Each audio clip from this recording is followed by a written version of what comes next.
In the shadows of a Wyoming saloon, a kind-hearted barmaid's secret act of compassion toward a mysterious orphan boy attracts the deadly attention of 4 notorious outlaws riding into town. What terrible secret connects these dangerous men to the quiet child she's been protecting? A gunshot cracked the dawn silence, jolting Eleanor awake. She bolted upright, heart hammering, before recognizing the sound. Just a hunter in the hills. Breathing deeply, she pushed back her long auburn hair from her face. Another day in Cottonwood Creek, Wyoming Territory, 1885. Another day of survival. The wooden floors creaked beneath her bare feet as she crossed to the small window of her rustic cabin. Outside, 4 horsemen approached on the horizon, their silhouettes dark against the golden morning sky. Eleanor's breath caught in her throat as fear gripped her heart. They had found her. Wagon wheels rattled on the dusty main street. A cowboy shouted at his horse. The smell of wood smoke hung in the crisp mountain air. Sarah's gaze drifted to the narrow alley beside the saloon, where she'd first spotted him 3 weeks ago. A boy no older than 7, half-starved and watching the back door like a coyote might eye a henhouse.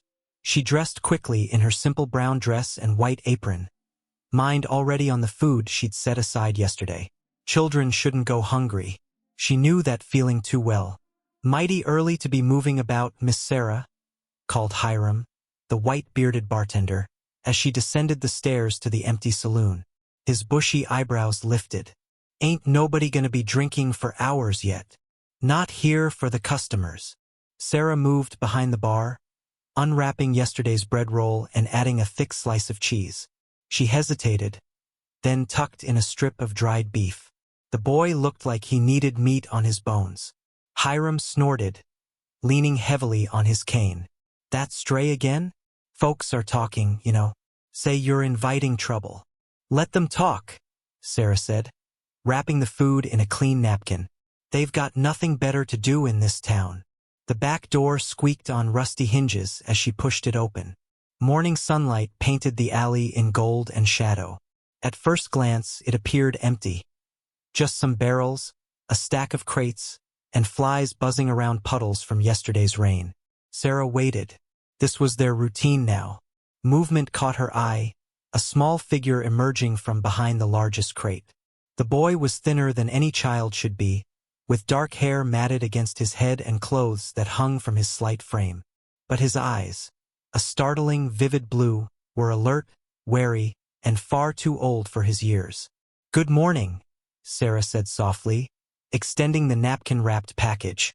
"I brought extra today." The boy didn't speak, his gaze darting between her face and the offered food. Like a wild animal, Sarah thought, afraid of the trap but too hungry to resist the bait. He inched forward on bare feet caked with dirt, never taking his eyes off her. When he was close enough, his hand shot out, snatching the package before retreating 3 steps. "You know," Sarah said conversationally, as if they did this every day, which, in fact, they had been. "Most folks exchange names when they meet. I'm Sarah Blackwood. I work here at the saloon." The boy unwrapped the corner of the napkin, revealing the bread. His stomach growled audibly, but still he hesitated, studying her face. "Not poisoned," she said with a small smile. "Promise." Finally, he took a tentative bite, then began devouring the food with such speed Sarah worried he might choke. "Slow down there," she cautioned. "It's not going anywhere." Surprisingly, he obeyed, chewing more carefully. When he'd swallowed, he spoke. So quietly Sarah had to strain to hear. "Thomas." The sound of his voice, small but clear, made her heart leap. A victory. "Thomas," she repeated. "That's a fine name. Where are your folks, Thomas?" His expression shuddered immediately, jaw tightening.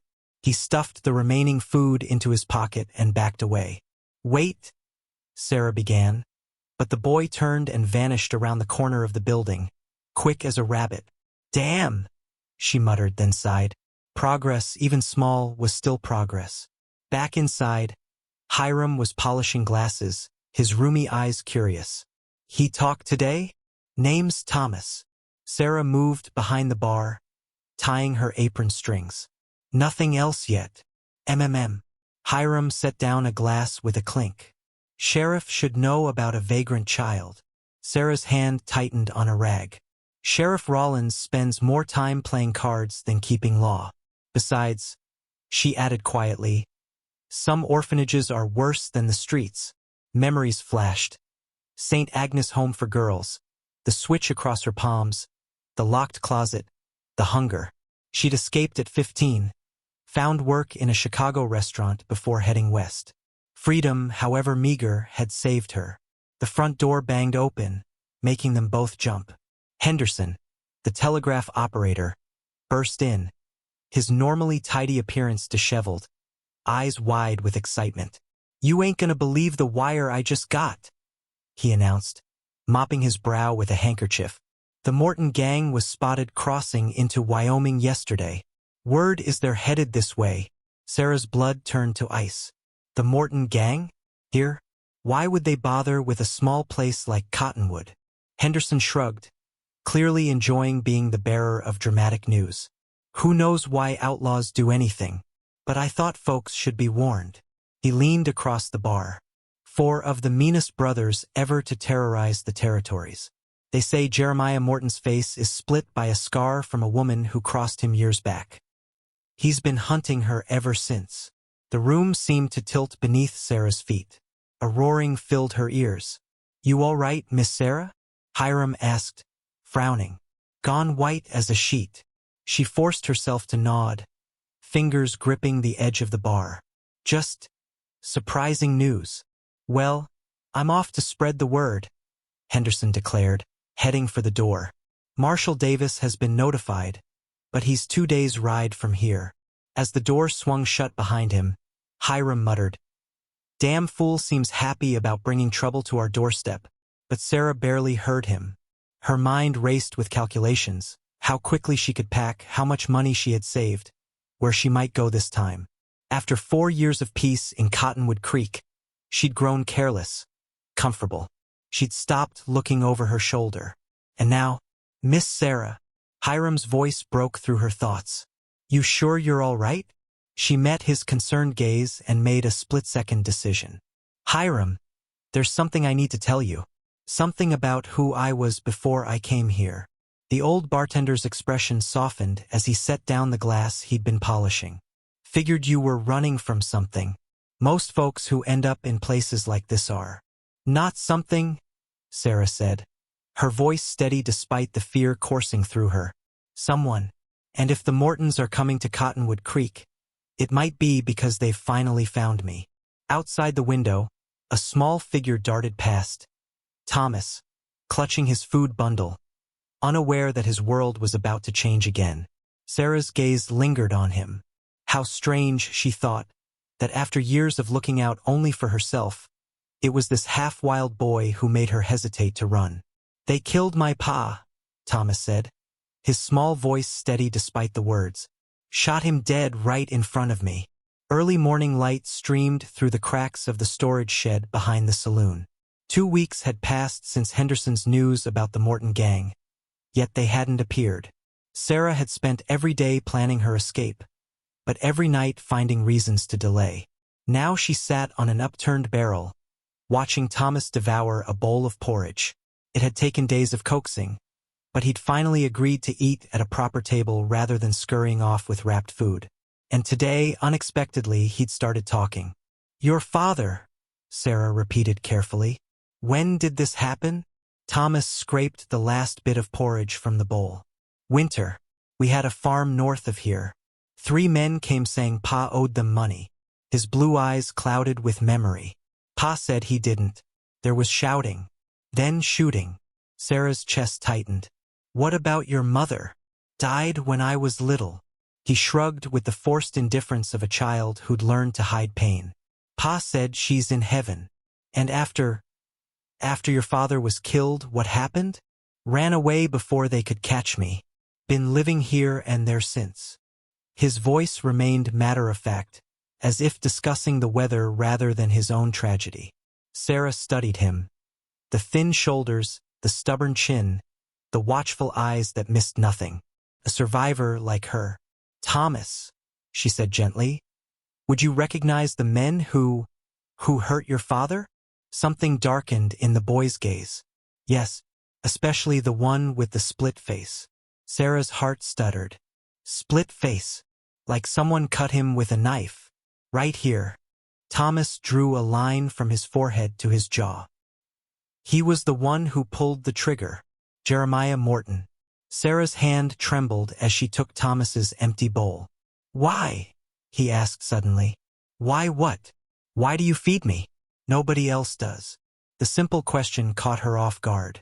Because, she started, then hesitated. Because I know what it's like to be hungry and alone. Thomas considered this, then nodded, apparently satisfied. They're looking for you, aren't they? The men who killed Pa. Sarah stiffened. What makes you say that? Heard folks talking. About a woman the Morton gang is hunting.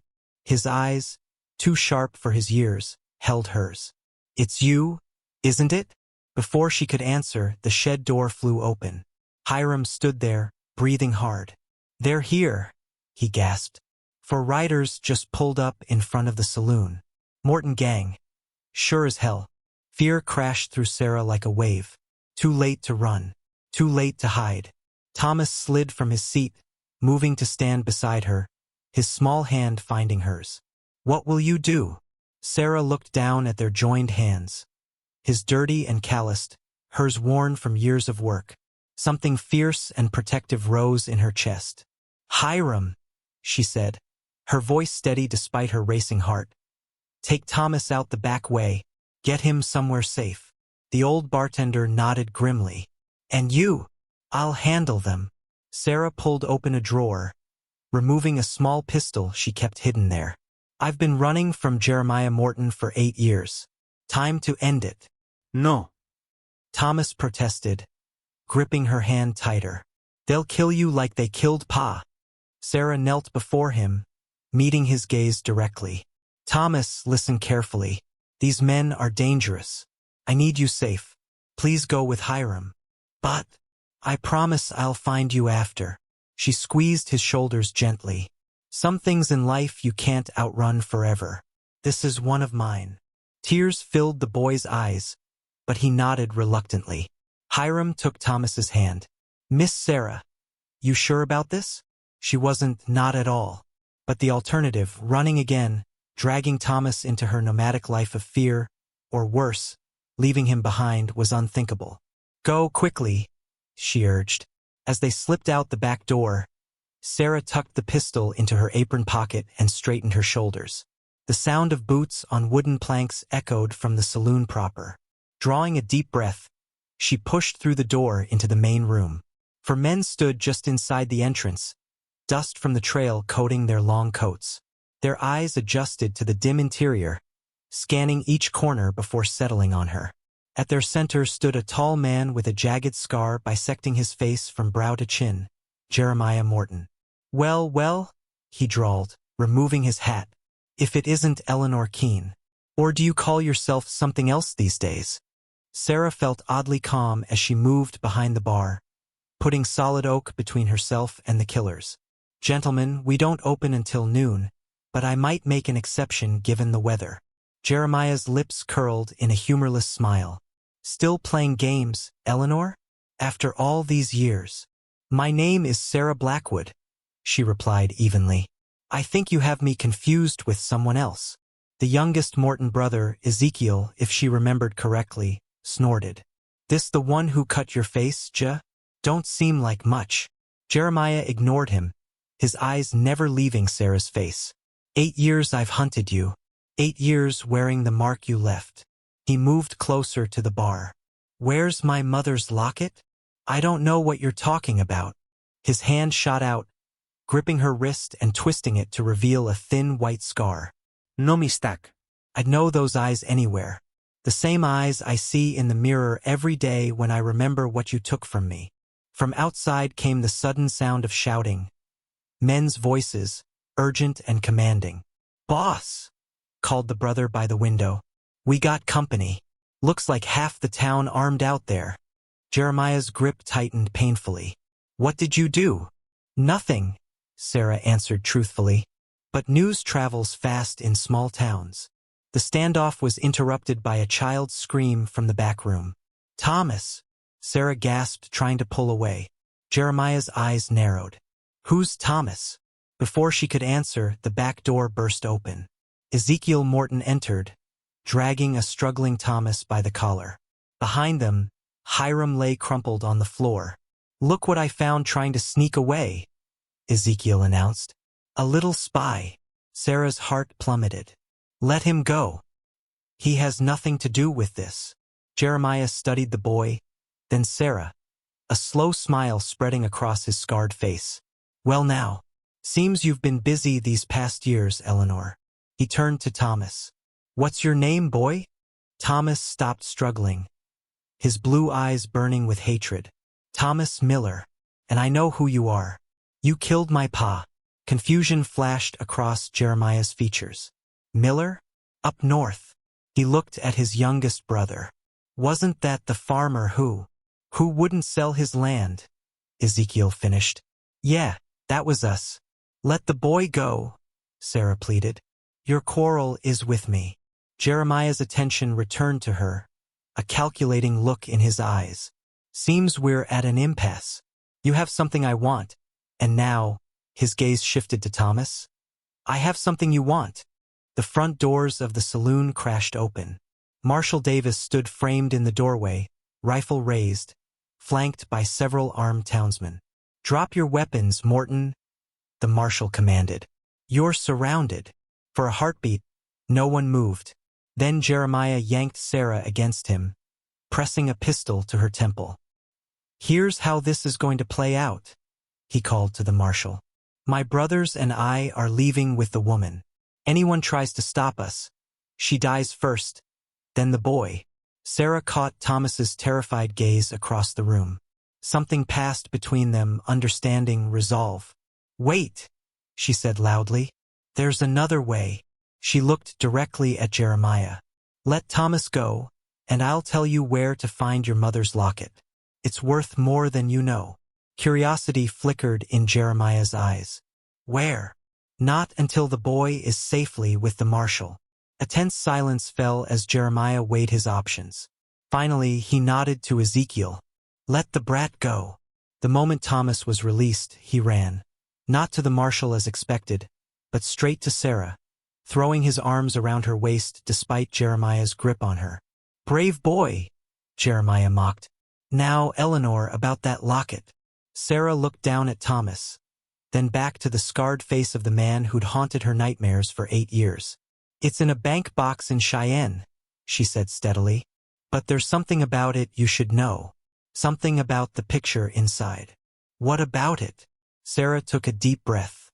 "It's not your mother's portrait anymore. It's your brother Nathaniel's son." Jeremiah's pistol wavered. "Nathaniel never had a son."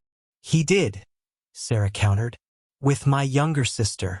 The boy was born after I fled your house." "Liar," Jeremiah hissed, but doubt had crept into his voice. "Look at him," Sarah urged, glancing down at Thomas. "Really look. He has the Morton birthmark, the crescent moon behind his right ear, just like Nathaniel did." As if in a trance, Jeremiah pushed Thomas's hair aside, revealing the telltale mark. His face paled. "That's impossible," he whispered, but the gun in his hand lowered slightly. It was the opening Marshal Davis needed. A shot rang out, striking Jeremiah's shoulder. He staggered back, losing his grip on Sarah. Chaos erupted, gunfire, shouting, the crash of breaking glass. Sarah grabbed Thomas, pulling him behind the bar as bullets splintered wood around them. "Hold on to me," she ordered, dragging him toward the trap door that led to the cellar. As she yanked it open, a shadow fell across them. Sarah looked up to see Ezekiel Morton, his gun aimed directly at her heart.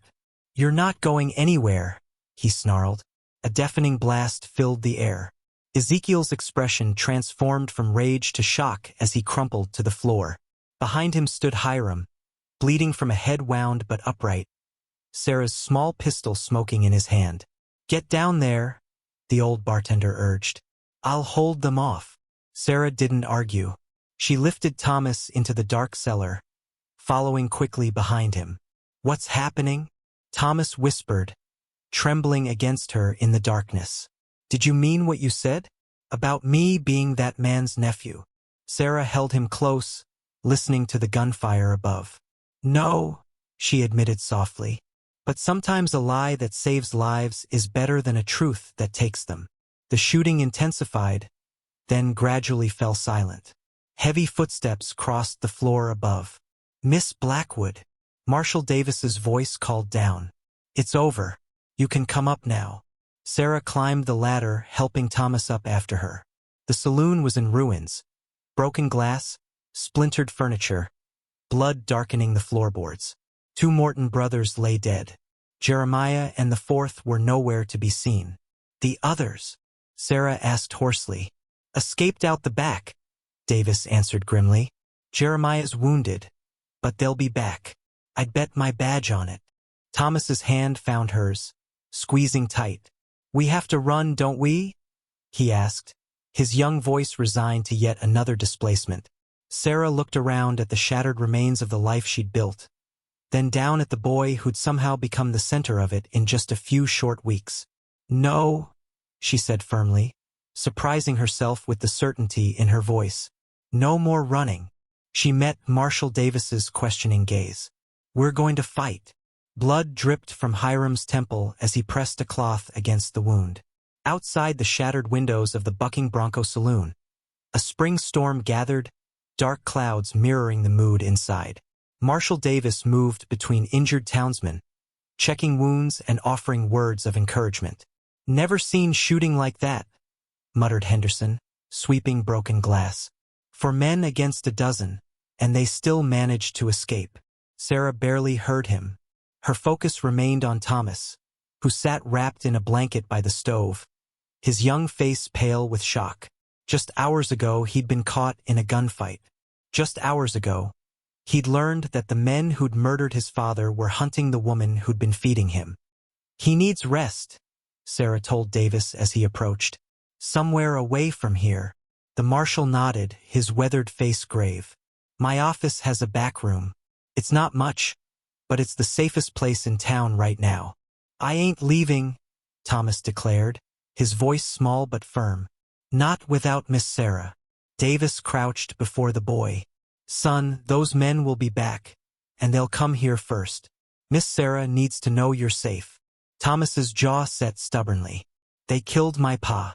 Now they want to kill her too. I stay." The simple loyalty pierced Sarah's heart.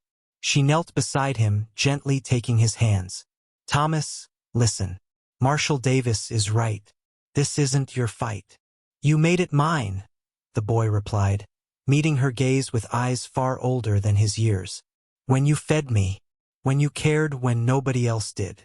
A memory flashed her own childhood, the bitter taste of hunger, the colder taste of abandonment. She recognized in Thomas the same desperate need to matter to someone, anyone. "All right," she conceded, surprising herself. "But you stay with me, and you do exactly as I say. Understand?" He nodded solemnly. Davis didn't look pleased, but he didn't argue. "We need to move you both. The saloon's too obvious." "We can use my place," offered Henderson. "It's behind the telegraph office. Small but 2 rooms. And nobody would think to look there." As they gathered what little they needed, Hiram pulled Sarah aside. The old bartender's eyes were clearer than she'd ever seen them, free from their usual roomy haze. "That boy," he said quietly, nodding toward Thomas. "He looks at you like you hung the moon, like I once looked at my mother." Sarah had no answer for that. The weight of such trust felt heavier than any burden she'd carried in her years of running. Rain began to fall as they slipped out the back door, hurrying through muddy alleys toward Henderson's small quarters. Thomas kept pace beside Sarah, his hand gripping hers tightly. "Will they really come back?" he whispered. "Yes," Sarah answered honestly. "Jeremiah Morton doesn't give up easily." "Because of the locket?" Sarah hesitated. The locket was real enough. A silver oval containing a portrait of Catherine Morton that Sarah had indeed stolen during her flight from the estate. but its significance was far more personal than monetary. Partly, she allowed, but mostly because of me, because I wounded his pride. They reached Henderson's rooms without incident. The space was cramped but clean. A small sitting area with a wood stove, a tiny bedroom, shelves crammed with books. "It's not much," Henderson apologized, lighting lamps against the gathering gloom. "It's perfect," Sarah assured him.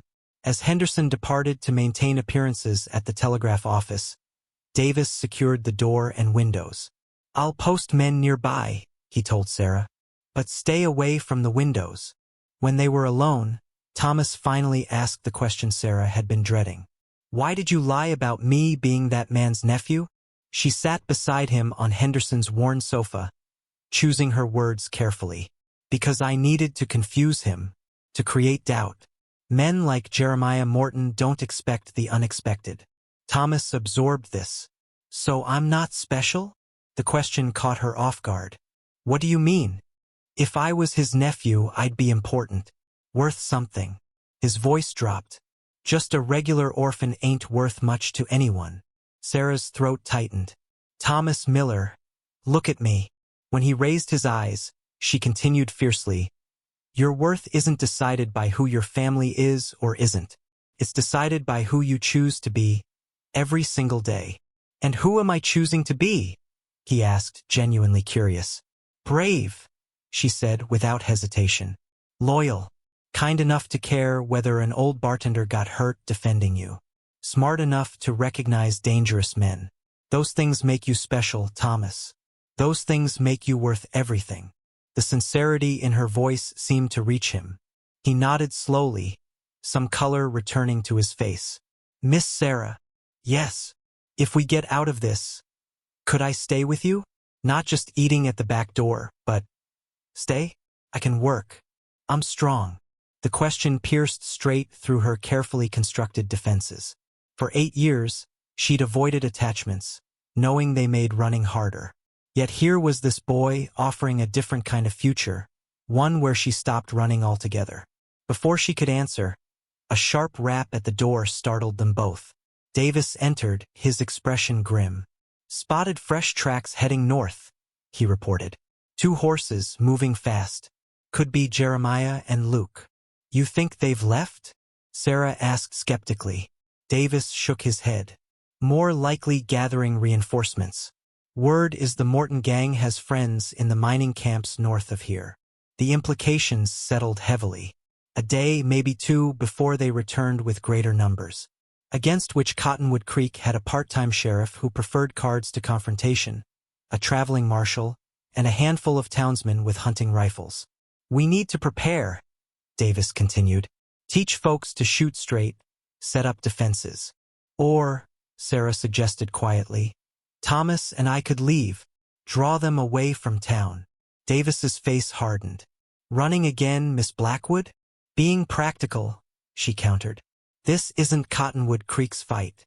It became our fight when they shot up our saloon and wounded our people," Davis replied firmly. "Besides, how far do you think you'd get with a child? Jeremiah would hunt you down within days." He was right, and Sarah knew it. The pattern of running, hiding, being found, running again, it couldn't continue forever, especially not with Thomas. "There's another option," Davis said after a moment. "Something Jeremiah wouldn't expect." "What's that?" Sarah asked warily. "We take the fight to him." Thomas, who had been listening intently, perked up. "Like an ambush?" Davis nodded. "Exactly like that. Instead of waiting for him to attack with reinforcements, we find him first. Tonight." The boldness of the plan startled Sarah. "Just the 2 of us?" "3, Thomas interjected. "I'm coming too." "Absolutely not," Sarah and Davis said in unison. But the boy stood his ground. "I know what he looks like. I can track better than most men had to survive after Pa died. And," he hesitated, then squared his shoulders, "and I have a right. He killed my family. Now he wants to kill my friend." The word seemed inadequate for what they'd become to each other, but neither corrected it. Davis studied Thomas thoughtfully. "The boy has a point about tracking. And we'd need to move fast, travel light. He's 7 years old, Sarah protested. Almost 8, Thomas countered. Old enough to load a rifle, Davis observed. Old enough to have survived on his own for months. Sarah felt herself being outmaneuvered by male logic, however flawed. And if we find the Mortons? What then? Davis's expression grew solemn. Then justice is served.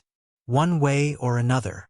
As the storm intensified outside, the 3 unlikely allies formed their plan. North toward the mining camps under cover of darkness. Find the Mortons before they gathered reinforcements. End the threat once and for all. By midnight, they were ready. Davis with his rifle, Sarah with her small pistol, Thomas with a determined glint in his eye and knowledge of the mountain paths no map could provide. Before they left Henderson's quarters, Sarah pulled Thomas aside. About your question earlier, she said softly. If we get through this, yes, you can stay with me, for as long as you want. The smile that bloomed across his face outshone the lightning flashing beyond the windows. A promise of something beyond survival. Something like home. They went this way, Thomas whispered, crouching to examine crushed foliage barely visible in the pre-dawn light. 2 horses, one limping. The wounded ones leaving a deeper print on the right side. Marshal Davis nodded appreciatively. The boy knows his tracking. Rain had given way to mist that clung to the pines and aspens flanking the narrow mountain trail. They'd been traveling for hours, following the faint trail left by Jeremiah and Luke Morton as they fled north from Cottonwood Creek. Sarah watched Thomas with a mixture of pride and concern. The boy moved through the wilderness with the quiet confidence of someone raised in its shadows. Each time he proved Davis right about his tracking skills, the marshal shot Sarah a look that clearly said, "Told you so." "How much further to the mining camps?" Sarah asked, keeping her voice low despite the empty forest around them. 3-4 hours if we keep this pace, Davis replied, scanning the ridgeline above. Rough country ahead. Thomas rose from his examination of the tracks. They stopped here. See, he pointed to circular depressions in the soft earth. Dismounted. Talked a while, judging by these boot prints going back and forth. Arguing, maybe, Davis mused, disagreeing about their next move. Sarah studied the area. Could they have split up? Let's see. Thomas moved in a widening circle, eyes fixed on the ground. Suddenly he froze. Yes, one horse went that way. He pointed east, toward a steeper trail. The other kept north. Davis cursed under his breath. Complicates things. Or simplifies them, Sarah suggested. Divide and weaken. The marshal considered this. Which track is fresher, son? Thomas examined both trails carefully. The northern one. And it's the limping horse, Jeremiah's, most likely, since he was wounded. Then we follow Jeremiah, Davis decided. He's the head of the snake. They continued through thinning mist as dawn strengthened around them. The trail climbed steadily, skirting steep drops where mountain slopes fell away to rocky valleys below. Sarah's city-bred legs ached with the effort, but she pressed on without complaint. Near a stream crossing, Davis raised his hand, signaling a halt. Listen, he whispered. At first, Sarah heard nothing beyond water rushing over stone. Then, faintly, the rhythmic thud of an axe striking wood. Woodcutter? She suggested. Davis shook his head. This far out? Not likely. He turned to Thomas. You stay with Miss Sarah. I'm going to scout ahead. No, Thomas protested. I'm the tracker. I should go. Thomas, Sarah began. He's right, Davis interrupted. The boy moves quieter than either of us, and he knows what he's looking for. He fixed Thomas with a stern look. But you look only. If you spot Morton, you come straight back. Understood. Thomas nodded solemnly. We'll wait here, Davis continued. If you're not back in 10 minutes, we'll come after you. Be careful. They watched as Thomas slipped into the underbrush with barely a sound, moving toward the source of the chopping. You think this is wise? Sarah asked quietly. Not particularly, Davis admitted. But that boy has survived worse than this reconnaissance. He's tougher than he looks. He shouldn't have to be, Sarah said, a trace of bitterness in her voice. Davis studied her thoughtfully. No, he shouldn't. Neither should you have had to run for 8 years. But here we are, making the best of what life's dealt us. 5 minutes passed in tense silence. Then 10. Something's wrong, Sarah said, rising from her crouched position. He should be back by now. Davis checked his pocket watch and snapped it closed with a grim expression. Let's go. Move quietly. They followed the direction Thomas had taken, Davis leading with his rifle ready. The sound of chopping had ceased, replaced by an ominous silence. They emerged into a small clearing where a crude lean-to had been constructed against a rocky outcropping. A freshly cut pile of firewood stood nearby. Of Thomas, there was no sign. Check the shelter, Davis murmured, moving to examine the perimeter. Sarah approached the lean-to cautiously. Inside, she found a bedroll, provisions, and signs of recent occupation, but no boy. His horse is here, Davis called softly from the edge of the clearing. Jeremiah's definitely been here. Fear clutched at Sarah's throat. Thomas, she called, abandoning caution. Thomas, where are you? Miss Sarah. The response came from above. They both looked up to see Thomas perched in a pine tree overlooking the clearing, grinning triumphantly. What are you doing up there? Sarah demanded as he scrambled down with monkey-like agility. Keeping watch, Thomas explained. It's Morton's camp all right, but he's gone. Packed up most of his things about an hour ago, I'd guess. Gone where? Davis asked sharply. Thomas pointed north. That way, but there's something else. He reached into his pocket and withdrew a folded piece of paper. Found this pinned to a tree with a hunting knife. Davis unfolded the paper, his expression darkening as he read. Wordlessly, he handed it to Sarah. The note, written in a surprisingly elegant hand, read, Eleanor Keene, alias Sarah Blackwood. 8 years I've hunted you. 8 years carrying the mark of your betrayal on my face. Did you think a few bullets would end this reckoning? I know about the boy now. Thomas Miller orphaned by my hand. Fitting that he found his way to you. 2 strays circling the same fire. You have something that belongs to my family. I have something that belongs to yours. The old Chinese mine at Wolf Peak. Midnight. Come alone with the locket, or Hiram dies as slowly as my patience has. J.M. Sarah's blood ran cold. Hiram? But we just left him in town. He must have sent Luke back, Davis reasoned. Took Hiram while we were preparing to leave. His jaw tightened. My fault. I should have posted more men.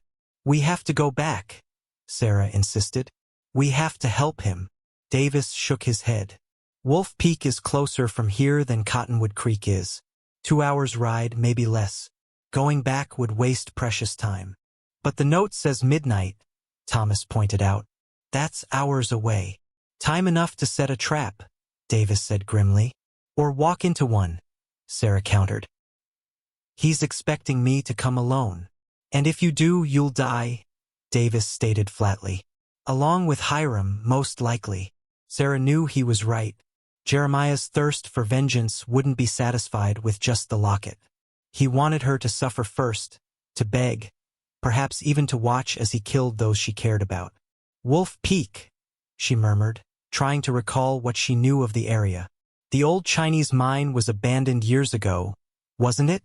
After the cave-in that killed those workers. Davis nodded. Locals say it's haunted. Nobody goes there anymore. Perfect place for an ambush, Thomas observed with a child's chilling pragmatism. They gathered what supplies they could from Jeremiah's abandoned camp and set off toward Wolf Peak. The terrain grew increasingly rugged, the trail narrowing as it wound between rocky cliffs. In places, they were forced to dismount and lead the horses along treacherous sections. By mid-afternoon, the distinctive formation of Wolf Peak loomed before them, a jagged crown of stone resembling a wolf's head in profile. At its base, barely visible among scrub growth, stood the collapsed entrance to the mine. We should scout the area, Davis suggested as they secured their horses in a sheltered gully. Find out what we're dealing with before dark. Sarah nodded, but her thoughts were with Hiram. The old bartender had become more than an employer over her 4 years in Cottonwood Creek. He'd become a friend, perhaps the closest thing to family she'd allowed herself since fleeing the Morton estate. He took Hiram because of me, she said quietly. Just like he killed Thomas's father. That's not on you, Davis insisted. Jeremiah Morton has left a trail of bodies across 3 territories. The man's a monster, plain and simple. A monster I created, Sarah replied, when I marked his face. Thomas, who had been scouting ahead, returned with news. There's a ridge above the mine entrance. Good view of anyone approaching. And I found a back way in, a gap in the rocks where the ceiling collapsed. It's small, but I can fit through. Davis's eyebrows rose. You're not going in there alone. Not planning to, Thomas assured him. Just saying I found it. As the sun began its descent behind the mountains, the 3 settled into a sheltered position overlooking the mine. Davis checked and rechecked his rifle. Sarah kept her small pistol close, though she knew her shots were unreliable at best. Thomas watched everything with solemn intensity, absorbing each detail as if committing it to memory. What if Hiram isn't here? Sarah asked suddenly. What if this is just a ruse to draw us away from town? Then we deal with Jeremiah Morton regardless, Davis replied. End this chase once and for all. As shadows lengthened across the rocky terrain, Sarah found herself studying Thomas's profile, the determined set of his jaw, the keen intelligence in his eyes. So young to be caught in such violence. So young to understand revenge. Thomas, she said softly, if anything happens tonight, I want you to run. Get back to town. Find Henderson. He'll keep you safe. The boy shook his head stubbornly. I'm not leaving you. This isn't your fight, Sarah insisted. Thomas's blue eyes met hers directly. You made it mine when you cared, he said, echoing his words from earlier. Nobody gets to hurt my family. Not again. Family. The word hung between them, simple yet profound. In the space of a few weeks, they'd become something neither had dared hope for. People who belonged to each other, by choice rather than blood. Riders, Davis hissed, breaking the moment. Coming up the trail. They flattened themselves against the rocky ground, peering cautiously over the ridge. 2 figures on horseback approached the mine entrance. One was unmistakably Jeremiah Morton, his tall frame unmistakable even in the fading light. The other, slumped forward and apparently bound to his saddle, could only be Hiram. Luke's not with them, Thomas whispered. But I bet he's nearby. Davis nodded grimly. Probably already in position. They watched as Jeremiah dismounted and roughly pulled Hiram from the saddle. The old bartender stumbled, fell to his knees. Even from a distance, they could see blood staining his shirt. I'm going down there, Sarah declared, her voice tight with anger. Davis caught her arm. Not yet. We need to locate Luke first. Otherwise you're walking into crossfire. Sarah forced herself to breathe slowly, to think past the rage boiling inside her. Jeremiah was dragging Hiram toward the mine entrance, disappearing into the yawning darkness beyond. We need to split up, Davis decided. I'll circle around, try to flush out Luke. You 2 stay here until you see my signal. What's the signal? Thomas asked. You'll know it when you see it, Davis replied grimly, checking his rifle one last time. If anything goes wrong, you run. Both of you. Understood. Sarah and Thomas nodded reluctantly. As Davis slipped away into the gathering dusk, Sarah felt time slow to an excruciating crawl. Minutes stretched like hours. The mine entrance remained dark and silent. No sign of Luke. No signal from Davis. Something's wrong, Thomas whispered finally. It's been too long. Sarah had to agree. We need to move closer. See what's happening. They crept down from their position, staying low and using the scattered boulders for cover. The mine entrance loomed before them, a black mouth in the mountainside. No sound came from within. I should check the back way, Thomas suggested. The gap I found. No, Sarahist. We stay together. A sudden gunshot shattered the silence, its echo bouncing between the rocky walls surrounding them. It had come from inside the mine. Hiram! Sarah gasped, abandoning caution and running toward the entrance. Miss Sarah, wait! Thomas called, but she was already plunging into the darkness, her fear for Hiram overwhelming all else. The mine tunnel sloped downward, timbers groaning overhead as Sarah stumbled forward. What little light penetrated from the entrance quickly faded, leaving her in near-total darkness. She slowed, blinking furiously, trying to force her eyes to adjust. Hiram? She called softly. Marshall Davis? A match flared somewhere ahead, illuminating a grotesque tableau. Hiram knelt on the tunnel floor, blood seeping from a wound in his shoulder. Behind him stood Jeremiah Morton, holding the match with one hand and a pistol to Hiram's head with the other. Of Davis there was no sign. Right on time, Eleanor, Jeremiah drawled. Or do you prefer Sarah now? Let him go, Sarah demanded, her pistol raised despite knowing she'd be unlikely to hit Jeremiah in the dim light. Your quarrel is with me. Oh, it is? Jeremiah agreed, the match casting sinister shadows across his scarred face. But you see, I've developed a taste for hurting those you care about. The farmer, the old man. Next, perhaps, will be the boy. Ice formed in Sarah's veins. If you've harmed Thomas. Not yet, Jeremiah interrupted. But Luke is very eager to meet him, once he finishes with your Marshall friend. Another gunshot echoed, this one from outside the mine. Sarah's heart lurched. The locket, Jeremiah demanded, pressing his pistol harder against Hiram's temple. Where is it? Sarah reached into her pocket, withdrawing the silver oval.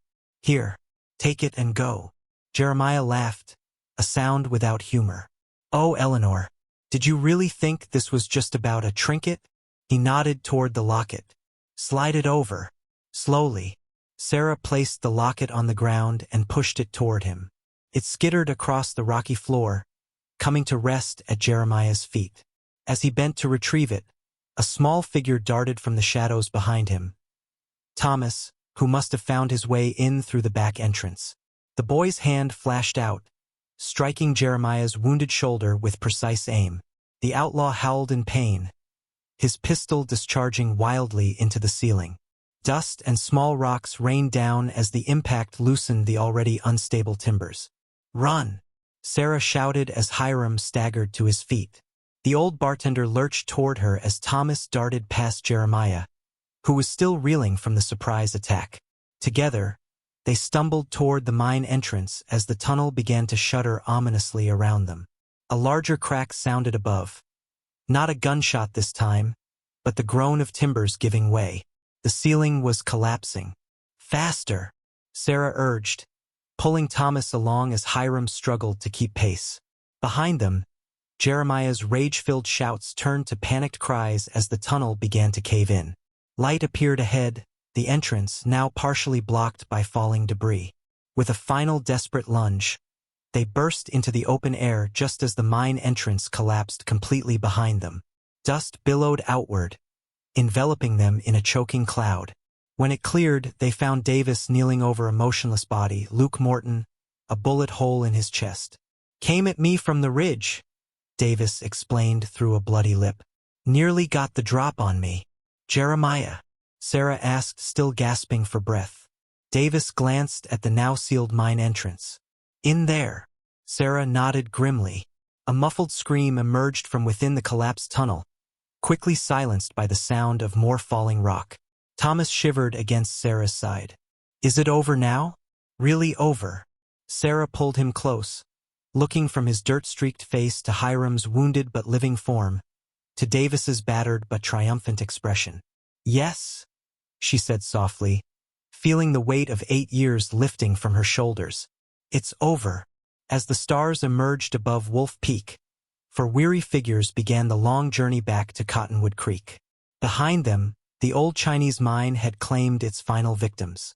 Ahead lay uncertainty, but also, perhaps, a chance to stop running and start living. For Sarah Blackwood, once Eleanor Keene, That possibility felt like dawn breaking after an endless night. "You can't keep him," Sheriff Rollins declared, tossing Sarah's carefully prepared guardianship papers onto his desk. "Town orphans one thing. Taking in the son of a man murdered by outlaws you were mixed up with? That's asking for trouble." 2 weeks had passed since the cave-in at Wolf Peak.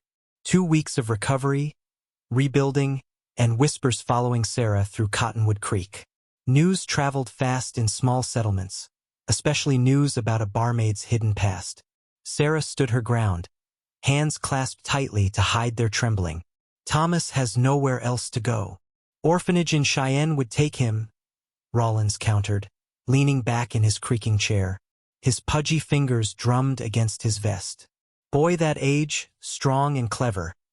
They'd find him a placement quick enough." The mere mention of an orphanage sent ice through Sarah's veins. "No," she said firmly. "He stays with me." Across the sheriff's office, Thomas sat quietly on a wooden bench. Though he pretended to examine a wanted poster on the wall, Sarah knew he absorbed every word. A child who'd survived alone in the wilderness missed nothing. "Miss Blackwood," Rollins sighed, using her assumed name with obvious distaste. "Let's speak plainly. You've been lying about who you are for years. Eleanor Keene, wasn't it? Mixed up with the Morton gang somehow." "I was never mixed up with them," Sarah replied evenly. "I worked for their family. Jeremiah Morton attacked me.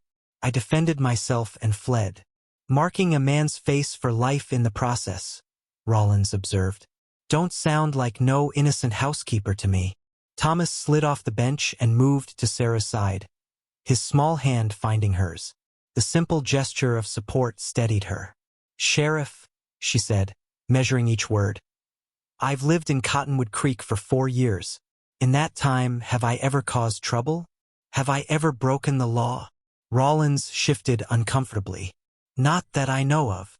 "Then why should my guardianship of Thomas be denied? He has no family. I have means to support him. We care for each other. Share." Nathaniel wasn't the only Morton who survived. Their mother, Catherine, is alive as well. They've been living in Canada under assumed names since Henry Morton's death.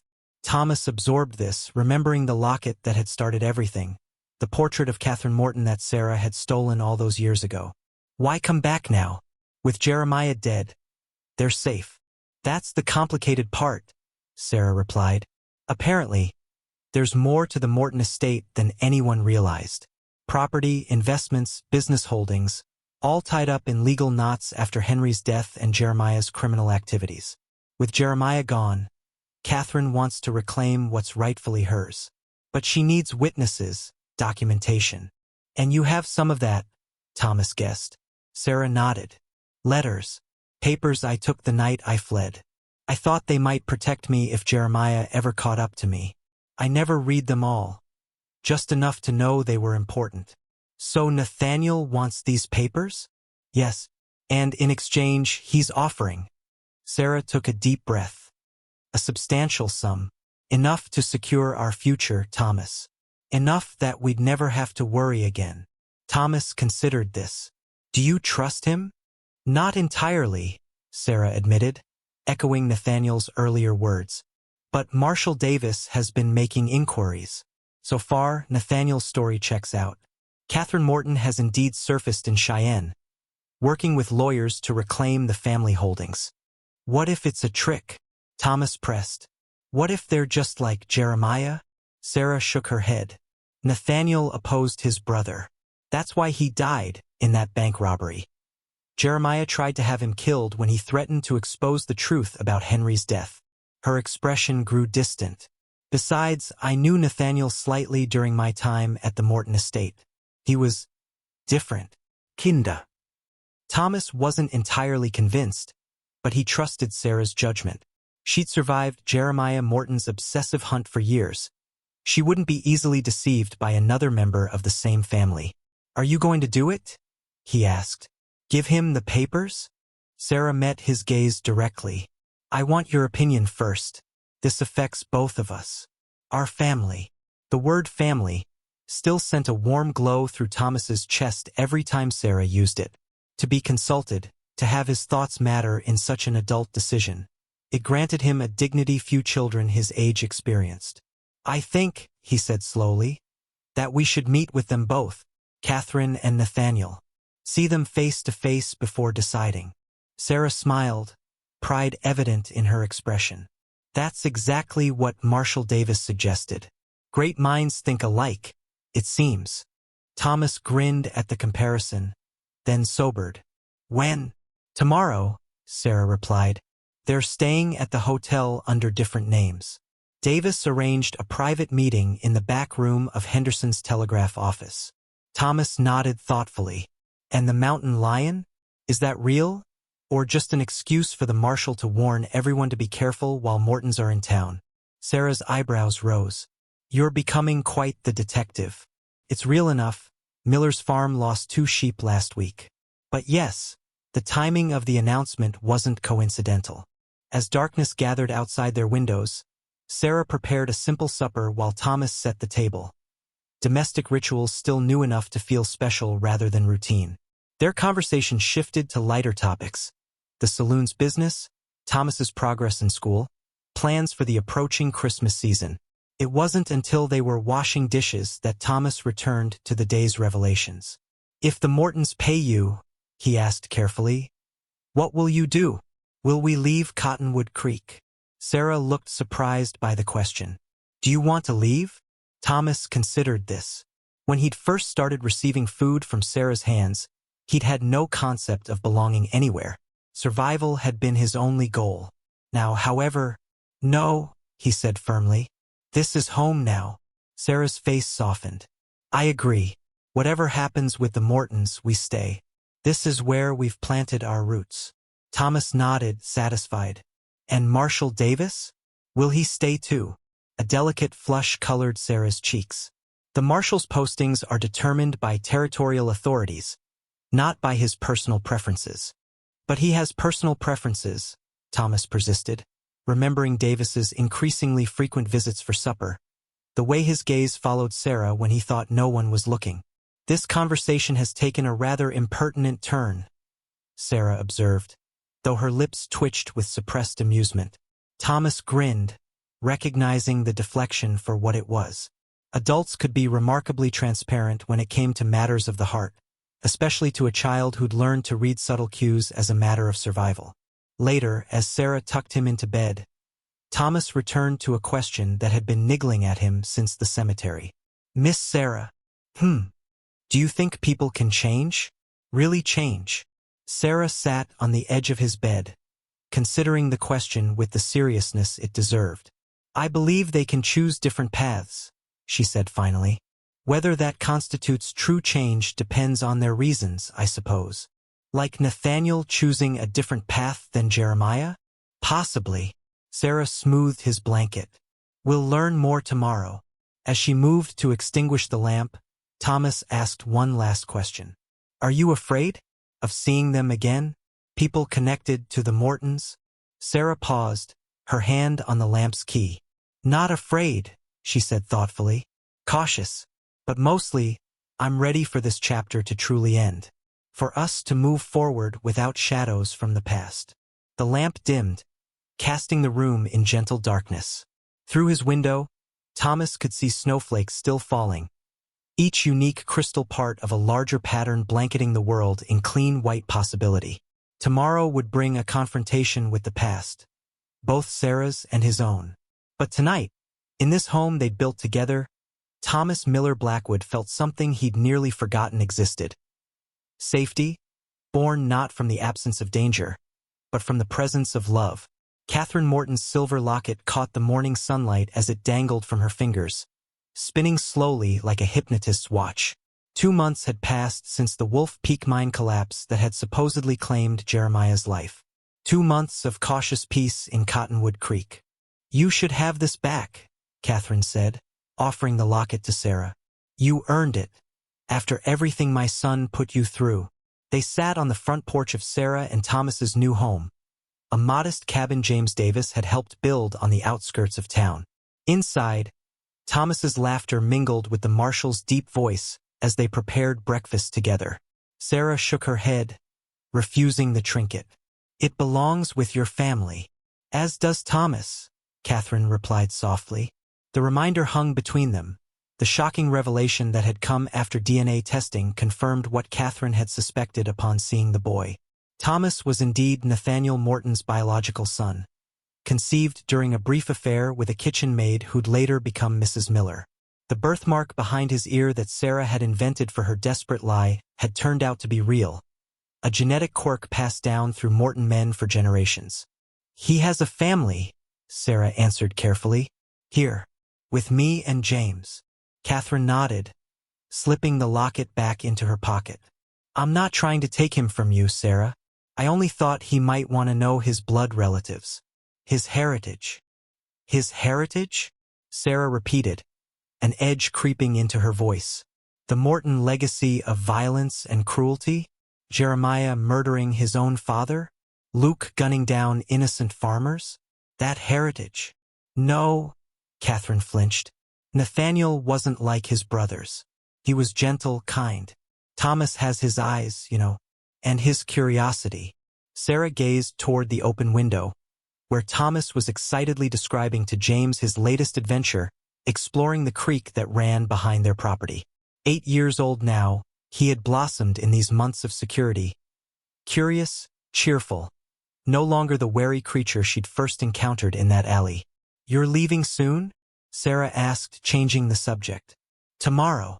Catherine smoothed her skirts, finer quality than anything seen in Cottonwood Creek, a reminder of the wealth that had enabled her escape to Canada years ago. "My business in Cheyenne is finished. The courts have finally untangled the Morton estate. Most will go to victims of Jeremiah's crimes. And some to Thomas?" Sarah guessed shrewdly. Catherine smiled. "A trust. For his education when he's older. If he wants it." The cabin door opened as James emerged with 2 steaming cups of coffee. "Ladies," he greeted, handing them each a cup. "Beautiful morning." It was indeed. Wyoming summer in full glory, wildflowers dotting the meadow beyond their yard, mountains rising purple-blue against a cloudless sky. The kind of morning that made Sarah's years of running seem like a distant nightmare. "The stage leaves at noon," James reminded Catherine. "I'll drive you to the depot after breakfast." "Thank you, Marshal." Catherine sipped her coffee, her gaze wandering to the distant mountains. "Hard to believe it's over. All of it." Sarah wished she could share the older woman's certainty. But something had been nagging at her these past weeks. A persistent doubt she couldn't quite shake. "James," she said carefully, "has there been any word from the territorial mine inspector? About remains?" The marshal's expression tightened almost imperceptibly. "Nothing conclusive. The collapse was extensive. Might never be a proper recovery." Catherine set down her cup with a faint clink. "You think my son survived, don't you?" "I think Jeremiah Morton has cheated death before," Sarah replied. "I think until I see his body with my own eyes, I'll keep looking over my shoulder." James's hand found hers warm and reassuring. "No one could have survived that cave-in, Sarah. We all heard the final collapse." "Perhaps," Sarah acknowledged, but the doubt remained. A cold knot in her stomach that not even the summer sun could warm. Thomas bounded onto the porch, a streak of soap still visible on one cheek. "Breakfast's ready.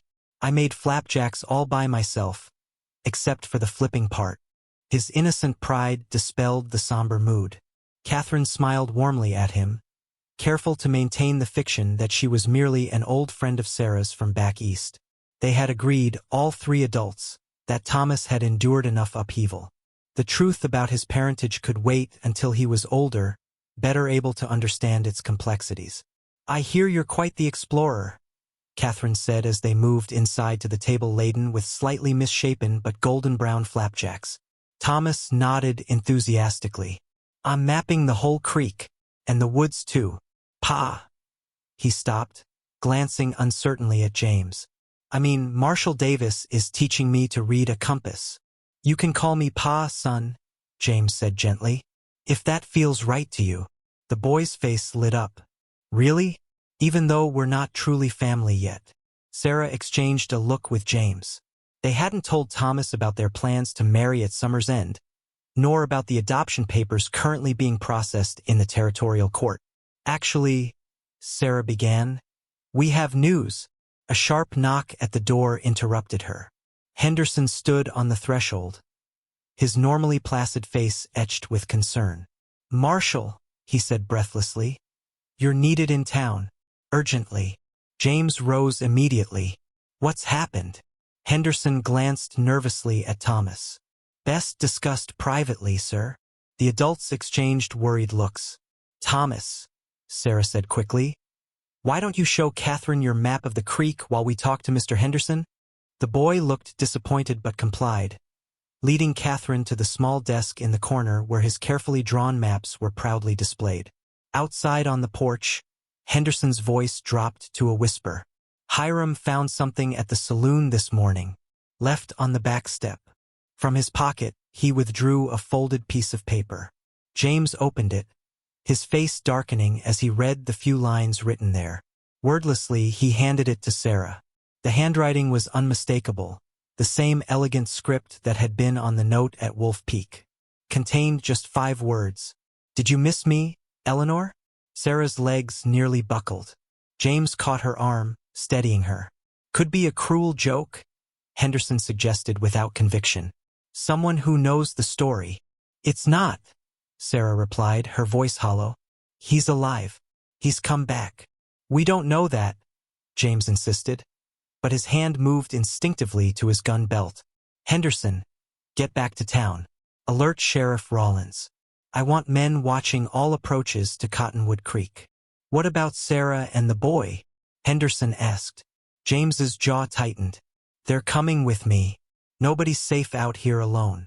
Inside, Catherine had evidently sensed the tension. She was helping Thomas gather his maps, her aristocratic composure betrayed only by the slight tremor in her hands. What's wrong? Thomas asked immediately, too perceptive to be fooled by adult pretense. Sarah forced a smile. Nothing serious. Just some trouble in town that Marshall Davis needs to handle. Are we going too? Yes, James answered before Sarah could respond. Just for a day or two. Think of it as an adventure. Thomas wasn't convinced, but he began packing his treasured possessions without further question. A child accustomed to sudden departures. As they loaded the wagon, Catherine pulled Sarah aside. It's him, isn't it? Jeremiah. Sarah nodded grimly. James thinks we'll be safer in town. You won't be safe anywhere, Catherine replied, her voice hard with certainty. Not while Jeremiah draws breath. His hatred is pathological. It consumes him. What would you have me do? Sarah asked, fighting to keep panic from her voice. Run again? Drag Thomas from place to place? Always looking over my shoulder. Catherine reached into her reticule, withdrawing a small Derringer pistol. Take this. The next time you see my son, don't hesitate. End it for good. The wagon journey to town passed in tense silence, Thomas sensing enough danger to remain quiet, watching the passing landscape with wary eyes. Sarah held him close, the small pistol a heavy presence in her pocket. Cottonwood Creek had changed in the months since the Morton gang's attack. New buildings had risen, including a proper schoolhouse where Thomas had just started attending. The Bucking Bronco Saloon had been rebuilt, its new facade boasting fresh paint and actual glass windows. It was to the saloon they went first. Hiram met them at the door, his weathered face grim. Wasn't just the note, the old bartender said without preamble. Someone's been watching the place. Edna from the millinery saw a stranger hanging around the back alley before dawn. Description, James asked tersely. Tall man, face half hidden by a scarf. Despite the summer heat, the disguise would conceal Jeremiah's distinctive scar, a logical precaution in a town where his face was well known. Where's the safest place in town? Sarah asked, instinctively pulling Thomas closer. My office has a secure back room, James replied. Used as a jail cell when needed but solid. One door, barred windows. Sheriff Rollins joined them, looking distinctly uncomfortable. His card-playing and general neglect of duty had become a point of shame after the Morton incident revealed how vulnerable the town had been. "Got men watching every road in and out," he reported, straightening his badge self-importantly. "Nobody's seen anything suspicious." "He's already here," Sarah said with quiet certainty. "Watching. Waiting."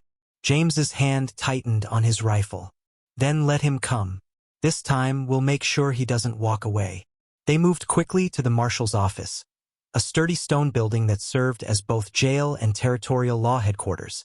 The back room was indeed solid, a single iron-barred door, small windows set high in the wall with similar fortification. "It's not the territorial hotel," James apologized as he arranged blankets on the narrow cot. "But you'll be safe here." Thomas explored the confined space with the adaptability of youth. "It's like a fort," he declared, finding an unexpected positive in their situation. "We can defend it against outlaws." The boy's resilience brought a lump to Sarah's throat. After everything he'd endured, he still found ways to transform fear into adventure. As evening approached, the town grew quiet.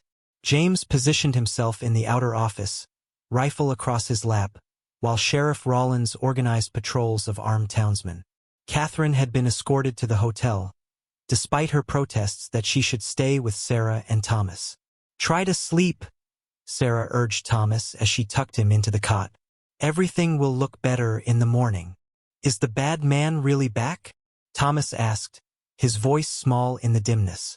"The one with the scar?" Sarah hesitated, torn between protection and honesty. "We don't know for certain, but if he is, we're ready this time." Thomas nodded solemnly.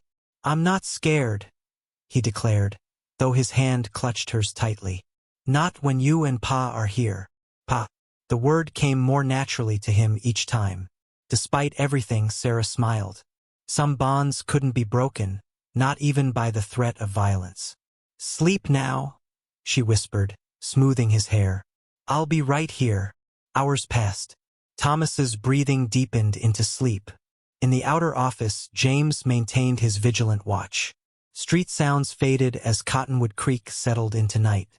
Too restless for sleep, Sarah moved to the small window, standing on tiptoe to peer through the bars. The alley behind the jail lay in deep shadow, illuminated only by slivers of moonlight between buildings. First, she saw nothing. Then, a movement, a deeper darkness shifting against the shadows. A figure stood perfectly still, watching the jail. Watching her.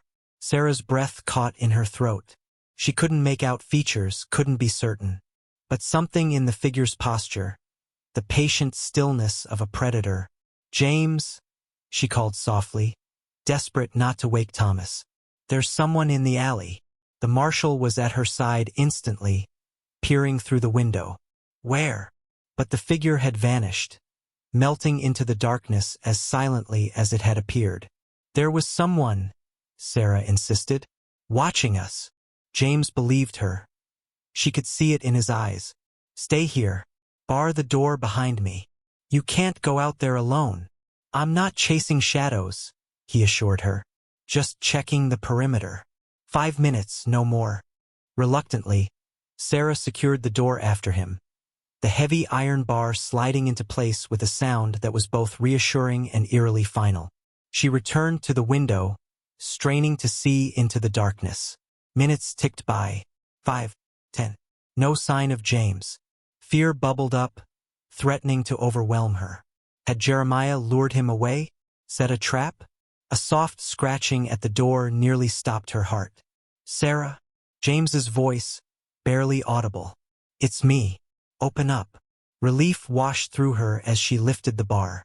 The door swung open to reveal not James, but Jeremiah Morton, his scarred face illuminated by the lamp she'd left burning.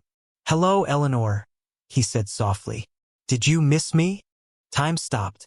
Sarah's hand flew to her pocket where Catherine's derringer waited, but Jeremiah was quicker. His fist connected with her temple, sending her stumbling backward. Stars exploded across her vision as she fought to remain conscious. "Ma!" Thomas's sleepy voice came from the cot, confusion quickly turning to terror as he registered the scene. "No! Hello, boy!" Jeremiah greeted him with mock joviality. "Remember me? I remember you. The brave little liar at Wolf Peak." Sarah struggled to her feet, positioning herself between Thomas and the intruder. "Where's James?" Jeremiah's smile didn't reach his cold eyes. "Your Marshall friend? Taking a little nap behind the livery. He'll wake with a headache, but otherwise unharmed." His gaze shifted to Thomas. "For now, at least. What do you want?" Sarah demanded, desperately trying to keep his attention on her. "Want?" Jeremiah laughed. A hollow, terrible sound. "What I've always wanted, Eleanor. Justice." "This isn't justice," Sarah countered, acutely aware of Thomas trembling behind her. "This is obsession. Madness." "Perhaps," Jeremiah conceded with unsettling calm. 2 months buried alive will do that to a man. There was an air shaft, you see, too small for escape, but enough to keep me breathing while I clawed my way out over weeks. Plenty of time to think about our reunion. His gaze drifted to Thomas, something calculating entering his expression. "He truly is Nathaniel's son, isn't it? Not just a convenient lie. My mother confirmed it." Sarah felt Thomas stiffen in surprise behind her. "Catherine would never." "Oh, but she did," Jeremiah interrupted. "Quite willingly, after our little chat at her hotel room tonight. She was most informative about the trust fund as well. My nephew, heir to the Morton fortune." He extended his hand toward Thomas. "Come, boy. Time to meet your real family." "You're not my family," Thomas replied, his voice steadier than Sarah expected. "You killed my pa.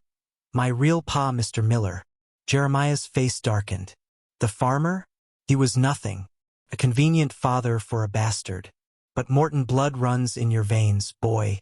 Worth more than this servant girl can offer you." His deliberate demotion of Sarah to her former status was meant to wound, to remind her of her place in the world as he saw it. "Thomas," Sarah said quietly, "when I move, run for the door. Find help." "Brave, but foolish," Jeremiah commented, pulling a pistol from his coat. "Neither of you is leaving this room without me." Sarah's fingers closed around the small derringer in her pocket. One shot. She would need to make it count. "What's your plan?" she asked, stalling for time. "Kill us both? The whole town is looking for you." "Not kill," Jeremiah replied, as if explaining something simple to a child. "Take what's mine. The boy, Morton blood." His gaze hardened. "You, however, have reached the end of your usefulness." As he raised his pistol toward Sarah, several things happened at once. Thomas lunged forward with the reckless courage of a child protecting a loved one. "No!" he shouted, colliding with Jeremiah's legs. Startled, the outlaw staggered, his shot going wild, splintering wood above Sarah's head. Sarah seized her moment, drawing the derringer and firing in one fluid motion. The small gun roared, its bullet finding Jeremiah's shoulder, his previously wounded one. He howled in pain, dropping his weapon. "Thomas, run!" Sarah screamed, pushing the boy toward the open door. But Thomas didn't run. Instead, he grabbed Jeremiah's fallen pistol, pointing it at the wounded man with shaking hands. "Don't move," the boy ordered, his voice high with fear but determined. "Or I'll shoot you like you shot my pa." Jeremiah, clutching his bleeding shoulder, stared at the child with mingled rage and disbelief. "You wouldn't dare. You're soft, like Nathaniel." "Try me," Thomas challenged, sounding much older than his 8 years. A commotion erupted outside, shouting voices, running footsteps. Help was coming, drawn by the gunshot. Jeremiah's eyes darted between Sarah, Thomas, and the door, calculating his chances. With surprising speed for a wounded man, he lunged toward the window, smashing the glass with his good arm. "This isn't over," he snarled, blood dripping from dozens of small cuts as he forced his body through the narrow opening, tearing away the bars that had been weakened by age and neglect. Before either Sarah or Thomas could react, he'd vanished into the night.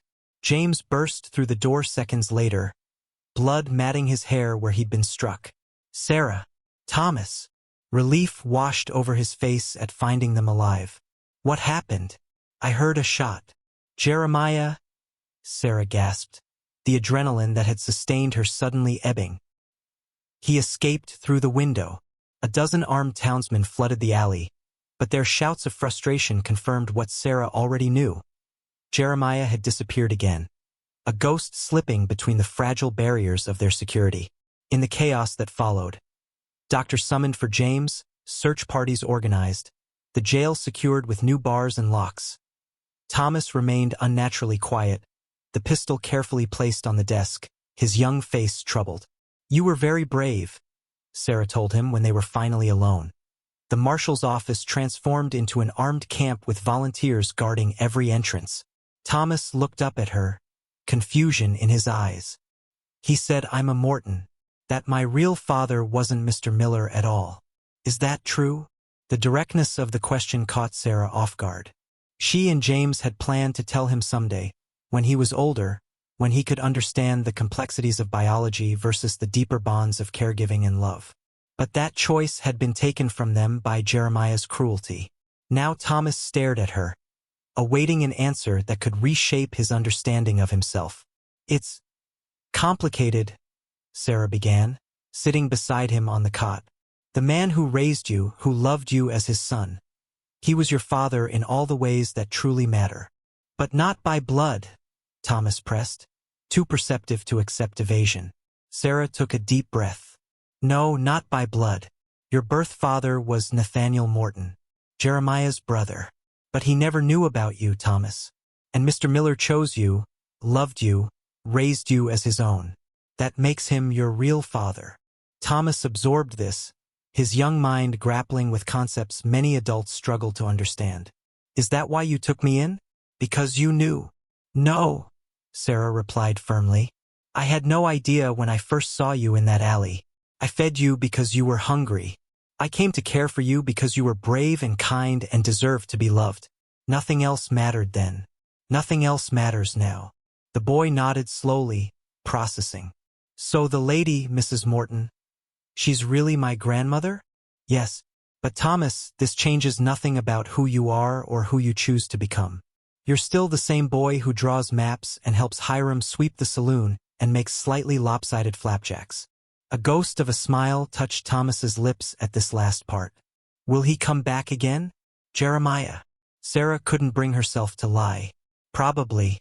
But next time we'll be better prepared. Dawn found Cottonwood Creek transformed. Armed men on rooftops, businesses closed, streets eerily empty. Catherine Morton, shaken but unharmed after her chat with Jeremiah, joined Sarah, Thomas, and James in the marshal's fortified office. I'm so sorry, she said, her aristocratic composure cracked by genuine remorse. He came to my room last night. I truly believed he'd come to reconcile, to accept that his vendetta had brought nothing but pain. Jeremiah doesn't want reconciliation, Sarah replied without rancor. He wants to destroy what he can't control. Catherine nodded sadly. And now he knows about Thomas, about the trust fund. I've put you all in even greater danger. James, his head bandaged but his resolve undiminished, outlined their options. The territorial governor has authorized a special posse. Jeremiah Morton is now wanted dead or alive with a substantial reward. Every lawman from here to Canada will be hunting him. That won't stop him, Catherine said quietly. Nothing will except. She didn't finish the sentence. She didn't need to. They all understood what Jeremiah's obsession would eventually require. We can't live like this, Sarah declared, watching Thomas trying to appear brave as he helped clean James's rifle. Waiting for him to strike again. Jumping at shadows. What do you suggest? James asked. Sarah met his gaze steadily. We draw him out. On our terms, not his. Catherine looked alarmed. You're proposing to use yourselves as bait? With Thomas in danger. Thomas will be safe, Sarah assured her. That's the first requirement of any plan. But Jeremiah won't stop coming for us. Better to choose the battlefield than wait for him to corner us again. To everyone's surprise, Thomas spoke up. I want to help. Absolutely not. All three adults responded in unison. The boy's chin lifted stubbornly. He's after me too now. Because of my blood. I should get a say. James studied him with a mixture of pride and concern. What are you thinking, son? He wants me to be a Morton, Thomas said simply. So let him think I'm choosing to be one. The plan took shape over the next hours, dangerous, desperate, but with the clarity that comes from having no better options. News would spread that Thomas, upon learning his true parentage, had chosen to leave with Catherine to claim his inheritance. The stage would depart publicly for Cheyenne, carrying Catherine, Thomas, and several armed marshals disguised as ordinary passengers. Sarah and James, supposedly heartbroken by Thomas's decision, would follow a day later, alone and vulnerable. Perfect targets for Jeremiah's vengeance. He'll see through it, Catherine worried. He'll want to believe it, Sarah countered. The idea that Thomas would choose Morton blood over us will appeal to his sense of family superiority. The trickiest part was convincing Mayor Henderson to announce Thomas's decision publicly, ensuring word would reach Jeremiah wherever he was hiding. Proclaiming a child's inheritance in these circumstances? Henderson sputtered. It's unconscionable. It's necessary, James replied grimly. Trust us, Robert. This ends now, one way or another. The next morning, Catherine and Thomas boarded the stage under the watchful eyes of half the town. Thomas played his part perfectly, chin high, refusing to look back at Sarah and James, who stood forlornly on the boardwalk. He'll make a fine actor someday, James murmured as the stage rolled away. 5 armed men concealed inside with instructions to protect Thomas at all costs. If we survive this charade, Sarah replied, her heart aching despite knowing Thomas was safer now than he'd been in town.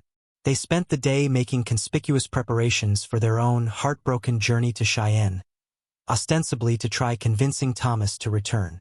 Word spread through town like wildfire. The orphan boy had chosen wealth over love. The cold-hearted Mortons had reclaimed one of their own. That night, alone in their cabin for the first time since Jeremiah's reappearance, Sarah and James waited in darkness. If their plan worked, Jeremiah would come for them here, away from town, believing Thomas safely beyond his reach. He might not take the bait, James said as midnight approached without incident. He will, Sarah replied with grim certainty. His hatred for me runs deeper than his desire for Thomas. He'll want to hurt me first, then pursue his nephew. As if summoned by her words, a floorboard creaked on the porch. James extinguished their last lamp, plunging the cabin into darkness. They moved to their predetermined positions, James behind the door, Sarah seated at the table, apparently alone and vulnerable. The door opened slowly. Moonlight silhouetted a tall figure in the entrance. I know you're waiting for me, Eleanor. Jeremiah's voice came softly from the darkness. I know your martial friend is here too. Did you think I wouldn't recognize a trap? Sarah remained still, playing her part. Then why come? To finish what we started. He stepped fully into the cabin. His wounded shoulder bandaged, but his movements fluid, dangerous. Tell me, how does it feel to lose the boy to his true family? To know he chose Morton blood over whatever pathetic affection you offered. The taunt stung, even knowing it was based on their manufactured lie. Thomas made his choice, Sarah replied, infusing her voice with false bitterness. Children are ungrateful. He'll learn what the Mortons truly are soon enough. Jeremiah laughed, the sound chilling in the darkness.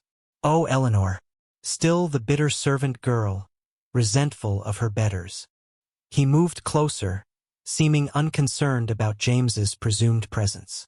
I visited your marshal's office before coming here. Found it intriguingly empty. Where is he really? Chasing me in the wrong direction, perhaps.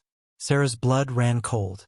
James was supposed to be behind the door, waiting for Jeremiah to fully enter the cabin.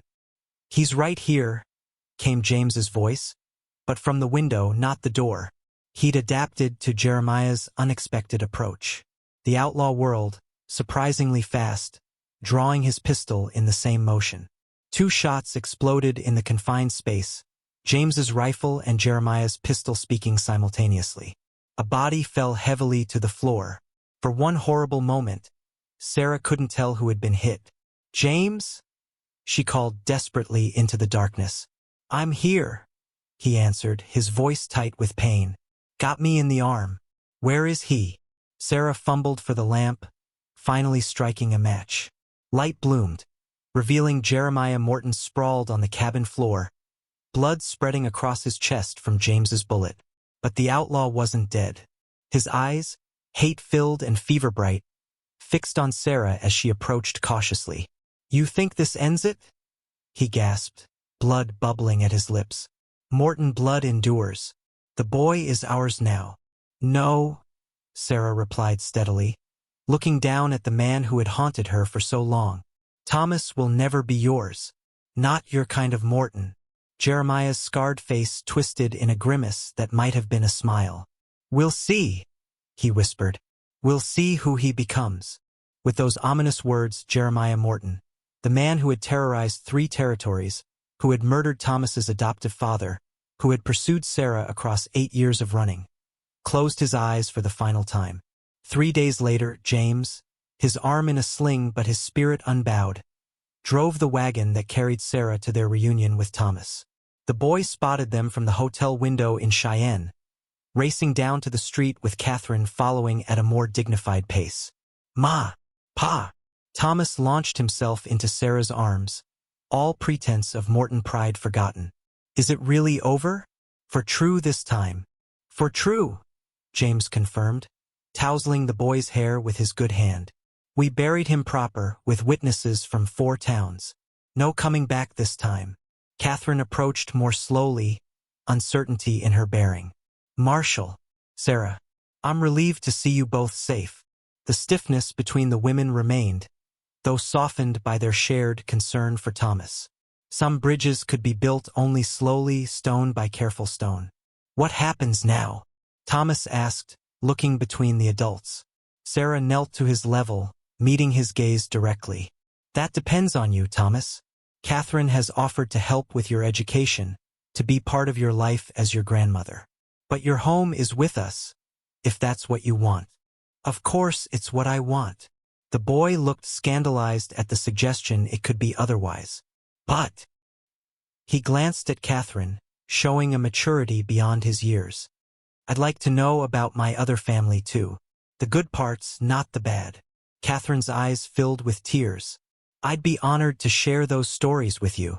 As summer faded into autumn, life in Cottonwood Creek settled into new patterns. The Bucking Bronco Saloon thrived under Hiram's management, while Sarah focused on her unexpected role as mother and wife. James continued his duties as marshal, though he spoke of retiring to focus on expanding their small ranch. Thomas attended the town school during the week and spent one Saturday each month with Catherine, who had established herself in Cheyenne.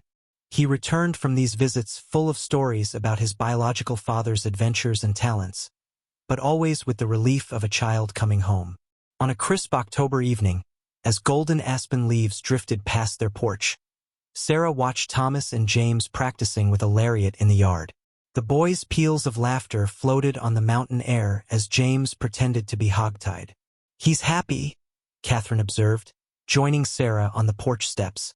Her monthly visit had coincided with Thomas's 9th birthday, and she'd brought gifts: books, a proper compass, and a small portrait of Nathaniel as a young man.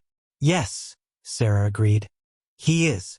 "I wanted to ask you something," Catherine said after a moment. "The trust fund, I've restructured it.